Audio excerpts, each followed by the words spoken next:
Hello, bonjour. Aujourd'hui, on va parler de Meghan Markle et le prince Harry. On va parler de la dernière rumeur sur le couple. Donc, vous savez que cette chaîne est réservée aux rumeurs sur Meghan et Harry, bonnes ou mauvaises.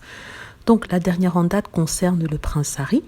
Et il y a des spéculations qui vont bon train sur le lien et sur l'état des relations entre le duc et la duchesse de Sussex, Meghan et Harry. Le prince Harry est revenu en Angleterre pour l'inauguration de la statue de sa maman, ou la révélation de la statue de sa maman. Et pour ce faire, il va rester quelques jours. Il reste à Frogmore Cottage. Donc il est censé rester 5 jours. Mais dans la presse, on nous explique que il est déjà en train de contacter ses anciens amis pour arranger des déjeuners. Donc l'intérêt d'une quarantaine, c'est de rester seul à la maison, ne pas rencontrer des personnes afin de ne pas se désinfecter si éventuellement on est porteur d'une chose, d'un virus. Et d'après eux, ils auraient déjà planifié de se rencontrer ces jours-ci. Donc je ne sais pas si c'est durant la quarantaine ou alors si c'est après la quarantaine. D'après les journaux, il aurait déjà fait ça après l'enterrement de son grand-père, c'est-à-dire qu'après être venu rendre visite à la famille durant l'enterrement du prince Philippe, après l'enterrement, il a rencontré certains amis. Pourtant, on disait qu'après l'enterrement, il était rentré directement chez lui voir Meghan qui était enceinte à l'époque et son fils. Donc il y a beaucoup de rumeurs qui courent.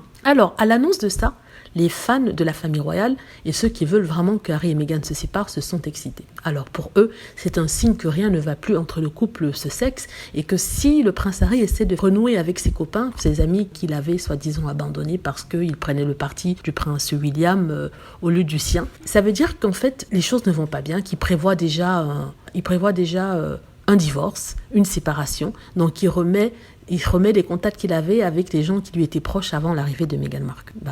Voyons. C'est assez bizarre, c'est assez étrange. Je ne comprends pas pourquoi ils pourraient penser une telle chose. Et ils disent en fait que le fait que Meghan Markle ait marqué son nom de jeune fille sur l'acte de naissance de son enfant veut dire en fait que voilà, elle ne souhaite plus porter le nom de la famille royale parce qu'entre Harry et elle, ça ne va pas. Que des spéculations. Ce sont des gens qui se prennent à rêver de quelque chose qui n'arrivera pas. Et je comprends pas comment on peut prier pour un divorce d'un couple. Un couple qui n'a rien à voir avec eux. C'est pas leur relation, ce n'est pas leur famille. Mais bizarrement, ils sont tellement impliqués dans la vie du couple qu'ils prient, je vous assure qu'ils prient pour qu'ils divorcent. C'est du n'importe quoi, c'est ridicule. Mais bon, le prince Harry a contacté ses anciens amis, c'est possible. Comme ça peut ne pas être possible, il est en droit de le faire. Après tout, ce sont des personnes avec lesquelles ils ont grandi. Mais de là à dire que oui, il contacte cela pour préparer un éventuel retour, je trouve ça ridicule. Voilà, dites-moi ce que vous en pensez. J'espère que vous avez aimé la vidéo. N'hésitez pas à cliquer sur like si c'est le cas, à vous abonner pour plus de vidéos et à cliquer sur la petite cloche afin d'être averti lorsque je poste une nouvelle vidéo. Merci.